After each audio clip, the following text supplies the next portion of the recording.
Hello! Can you believe it's 11 AM on Thursday again, the 9th of March. So I hope everyone had a fantastic International Women's Day. It'd be really interesting to see what you actually did. I've had to pull over because I'm actually driving, and I thought I'd pull over.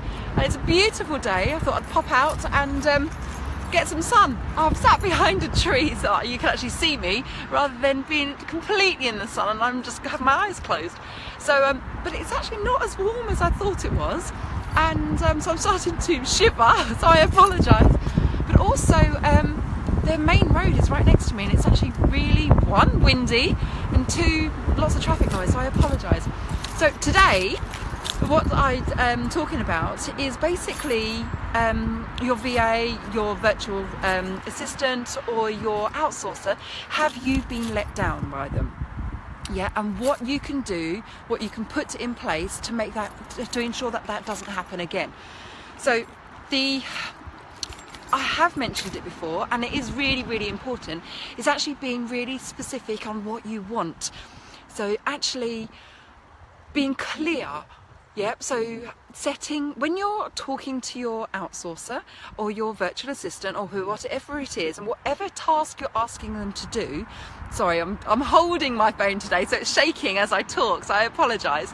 So as you're talking, as you're asking your virtual assistant to do something, be specific, yeah? Go back to being smart, go back to that, okay? What is it you're asking them to do? So be specific. Set the actual task, and I want you to do this, and give the details of exactly what it is you're looking for. Oh, can you hear that? The bells are going in the background. It's beautiful. Maybe I jumped on a little early, don't know.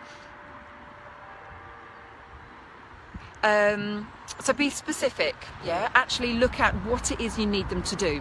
Be measurable. So when you see what they've done, can you measure it? For example, I'm just going to do the telephone ringing, yeah? So you ask them to answer the phone when it rings, yeah? So that's being specific. Then measurable. Can you measure when they've answered the phone? Yes, you can see they've picked the phone up, yep. Achievable. Yeah, can they actually achieve it? Do they have the skills? Oh, listen. Sorry. Can you hear that at all? It's the bells in the background chiming 11 AM. I'm going to move slightly because I'm getting... Oh, that's better. Maybe not. No. Stand here. So is it achievable? Do they have the skills to do what you're asking of them? If they have, fantastic. If not, can you train them to do it? Actually, it's a really bad position. There we go. Can you train them to do it? Can they go through... or actually, with an outsourcer, you don't want to do that, do you? So if they can't achieve it, if it's not achievable for them, then they're not going to be the best person to ask. So actually have a think about that. If they can achieve it, great. Is it realistic what you're asking them to do in the time frame? Oh no. Is it realistic what you're asking them to do compared to the workload they've got, everything else that they're doing? Yeah. So answering the phone within 3 rings, that's been timely. Answering the phone within 3 rings is actually all of the above if they are in the office and that is their sole purpose of their role, for example. Going back to the outsourcer, so basically, is it realistic with the amount of work that they have to do, or is this the sole piece of work that they're doing for you? And finally, time frame. Put a time frame on it, yeah? So you want them to do a piece of work for you. When do you need it back by? Do you need to review it before it goes out? Do you need, what is it? What's it like? So do you need to review it? Do you need to amend it? Or are you happy for them just to get it and then run with it, yeah? So think about the time frame. Do you need to get back by Friday morning so you can look at it on Friday and then get it back to them Friday afternoon so then you can get it back the following week? What are the time frames that you need this back in? So being really clear on what you expect from your outsourcer, from your VA, and making sure that they agree everything, making sure that they agree the timelines, yeah?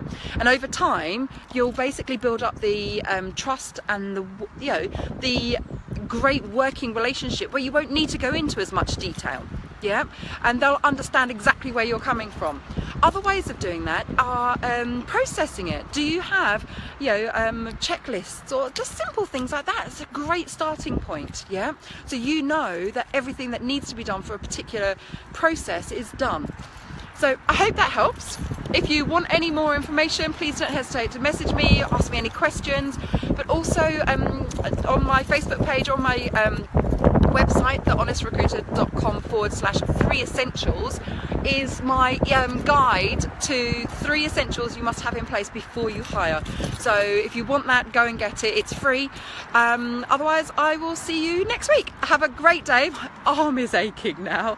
Have a great rest of the week. Take care. Bye bye.